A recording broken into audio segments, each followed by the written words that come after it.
Assalamualaikum warahmatullahi wabarakatuh.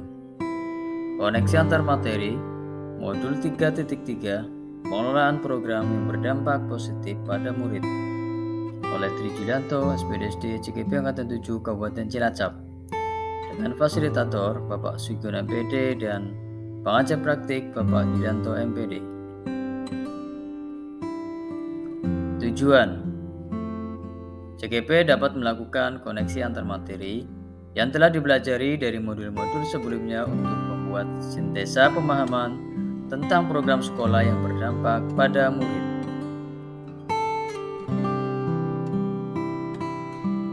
Yang pertama, pemikiran reflektif terkait pengalaman belajar. Ada beberapa indikator. Yang pertama, pengalaman atau materi pembelajaran yang baru saja diperoleh, bahwa pengalaman atau materi pembelajaran yang diperoleh antara lain bagaimana membuat program yang berdampak positif pada murid, lingkungan yang menumbuh kembangkan kepemimpinan murid, dan keterlibatan komunitas. Indikator yang kedua, emosi-emosi yang dirasakan terkait pengalaman belajar. Dalam pembelajaran pada modul ini, emosi yang dirasakan antara lain yang pertama, keingintahuan.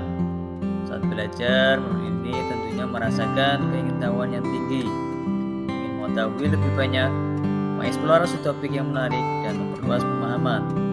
Yang kedua, rasa tertantang. Dalam belajar pada modul ini sering melibatkan pemecahan masalah dan pemikiran kritis, sehingga menimbulkan rasa tertantang ketika menghadapi konsep atau teori yang kompleks dan berusaha untuk memahaminya.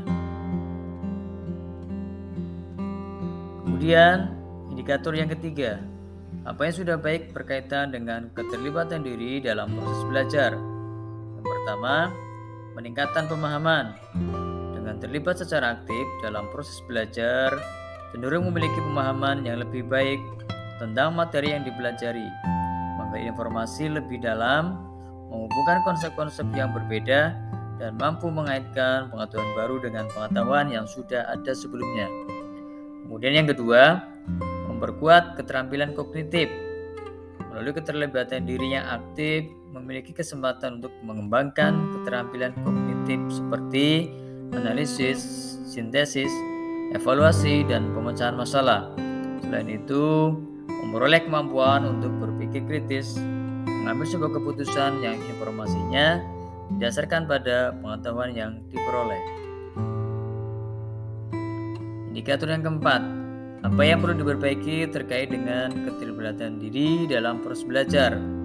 Ada beberapa hal. Yang pertama ada motivasi, kemudian tentang kesabaran, serta tentang kolaborasi dengan berbagai pihak. Indikator yang kelima, keterkaitan terhadap kompetensi dan kematangan diri pribadi. Kompetensi dan kematangan diri pribadi saling terkait dan saling memperkuat. Pengembangan kompetensi yang relevan dapat membantu individu atau saya pribadi dalam mencapai tingkat kematangan diri yang lebih tinggi. Sementara kematangan diri yang lebih baik dapat mendorong individu atau diri untuk terus meningkatkan dan mengasah kompetensinya. Kemudian yang B, bagaimana analisis untuk implementasi dalam konteks CGP? Ada beberapa indikator. Yang pertama, memunculkan pertanyaan kritis yang berhubungan dengan konsep materi dan menggalinya lebih jauh. Ada beberapa pertanyaan. Yang pertama, program seperti apa yang digemari dan berdampak positif pada murid? Kedua, bagaimana mengelola program yang positif dan konsisten? Dan yang ketiga, bagaimana agar komunitas ikut berperan secara aktif dalam program yang akan dilakukan? Indikator yang kedua, mengolah materi yang dipelajari dengan pemikiran pribadi sehingga tergali wawasan atau insight baru. Yang pertama, pertimbangkan secara kritis. Kemudian yang kedua, relasikan dengan pengetahuan sebelumnya. Yang ketiga, jelajahi perspektif baru. Yang keempat, diskusikan dengan orang lain. Dan yang kelima, jangan takut mencoba dengan pendekatan yang baru. Kemudian indikator yang ketiga, menganalisis tantangan. Dalam menganalisis tantangan ada dua faktor. Yang pertama ada internal dan eksternal. Untuk faktor internal seperti emosi, kemudian mood atau rasa dalam diri pribadi. Kemudian tentang faktor eksternal seperti ada lingkungan, kemudian adanya benturan kepentingan serta kurangnya kolaborasi dengan berbagai pihak.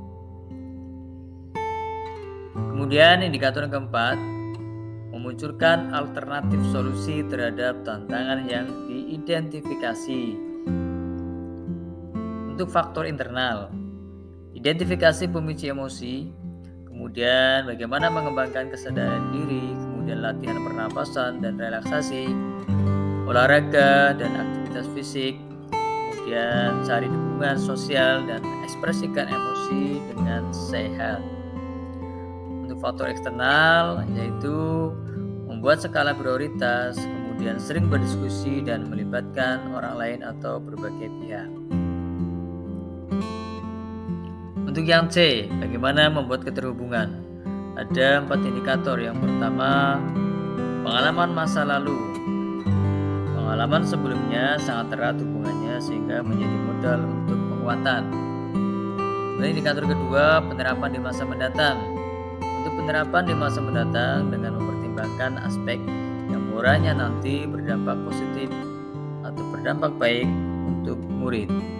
Kemudian indikator yang ketiga, konsep atau praktik baik yang dilakukan dari modul lain yang telah dipelajari, bahwa konsep dari modul sebelumnya saling berhubungan satu sama lain dan tidak bisa dipisahkan. Kemudian faktor yang keempat atau indikator yang keempat, informasi yang didapat dari orang atau sumber lain di luar bahan ajar, bahwa informasi yang didapat dari orang lain di luar bahan ajar tentunya sangat relevan dan saling berhubungan. Demikian koneksi antar materi ini, semoga bermanfaat. Assalamualaikum warahmatullahi wabarakatuh.